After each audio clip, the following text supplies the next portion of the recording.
नमस्कार मंडळी, आपल्या सगळ्यांना नवरात्र उत्सवाच्या आणि दसऱ्याच्या हार्दिक हार्दिक शुभेच्छा.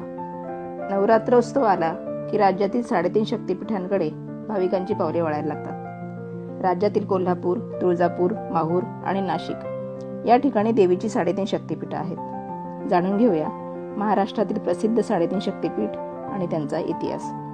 भारतातील हिंदू संस्कृतीमध्ये धार्मिक स्थळांना खूप महत्त्व आहे.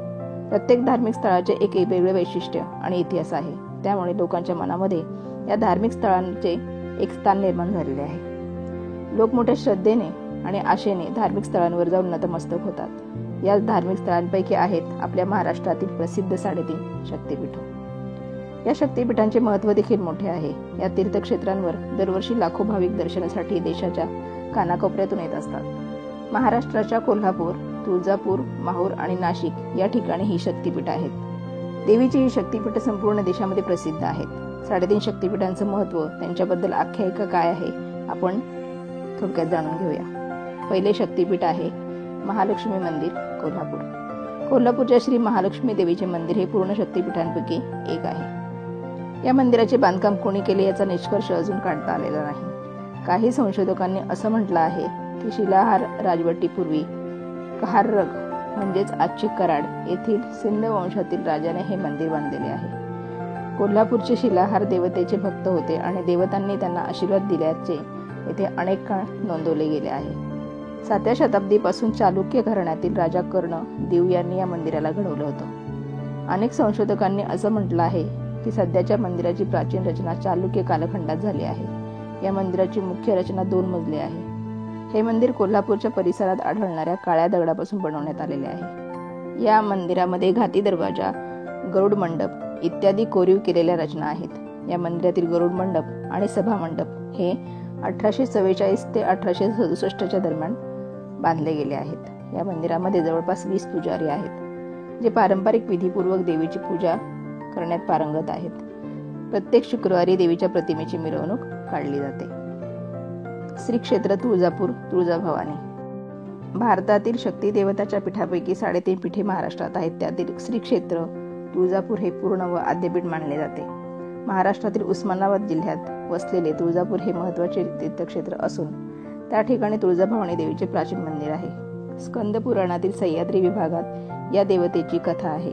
कृतयुग म्हणजे जवळपास 17,2800 वर्षापूर्वी जेव्हा ऋषी कर्दमाची पत्नी अनुभूती ध्यान करत होत्या तेव्हा कुकर नावाच्या राक्षसाने तिला मारण्याचा प्रयत्न केला. तिला स्वतःला या राक्षसापासून वाचवण्यासाठी तिने भगवती देवीची आराधना केली. त्यावेळी देवी भगवती प्रगटली आणि राक्षसाला ठार केले. त्यानंतर अनुभूतीच्या विनंतीमुळे देवी डोंगरावर राहण्यास तयार झाली. या देवीला तुळजाभवानी असं म्हटलं जातं. या देवीचे जे भक्त तिचा धावा करतात त्यांची इच्छा ती पूर्ण करते.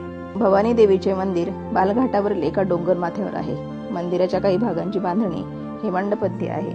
महाराष्ट्रातील या देवतांना विशेष महत्त्व आहे आणि नवरात्रीचा उत्सव जरी 9 दिवसांचा असला तरी तुळजापूरमध्ये हा उत्सव 21 दिवसांचा असतो. तुळजाभवानी देवीच्या आशीर्वादाने शिवाजी महाराजांना स्वराज्य स्थापनेची प्रेरणा मिळाली होती. माहूरची रेणुका देवी. देवीच्या पूर्ण जगत शक्तिपीठांपैकी माहूरची देवी रेणुका माता ही एक आहे. तिला श्री परशुरामाची आई म्हणून ओळखले जाते. ती महाराष्ट्रातील अनेक कुटुंबाची संरक्षक आहे. असे म्हणतात की हे मंदिर 13व्या शतकामध्ये देवगिरीच्या यादव राजाने बांधले होते. माहूर येथील किल्ल्यात देवीच्या मंदिरासह इतर देवांचे देखील मंदिर आहेत. जसे परशुराम मंदिर, दत्तात्रय मंदिर, अनुसया माता मंदिर, काली माता मंदिर. येथील भक्त हे मानतात की भगवान दत्तात्रय येथे जन्माला आले होते. नाशिक जिल्ह्यातील वणीची सप्तशृंगी देवी. सप्तशृंगी देवीला 3.5 शक्तिपीठापैकी अर्ध्या शक्तिपीठाचा मान मिळालेला आहे. येथे महाकाली, महालक्ष्मी आणि महासरस्वती या तिघींचेही हे एकच रूप आहे असे मानले जाते. या पृथ्वीवर जगदंबेची वेगवेगळी रूपं आहेत. त्यापैकी सप्तशृंगी देवीचे रूप या 3 देवींचे एक रूप आहे. असे म्हटले जाते की शुंभ, निशुंभ आणि महिषासुर या राक्षसांचा नाश केल्यानंतर देवी येथे तप आणि साधना करायला राहत होती. या उंच सह्याद्रीच्या पर्वतरांगेमध्ये येथे 7 उंच शिखरे आहेत. त्यावरून या ठिकाणाचे नाव सप्तशृंगीगड असे पडले आहे. येथील निसर्गाचे रूप रम्य आहे.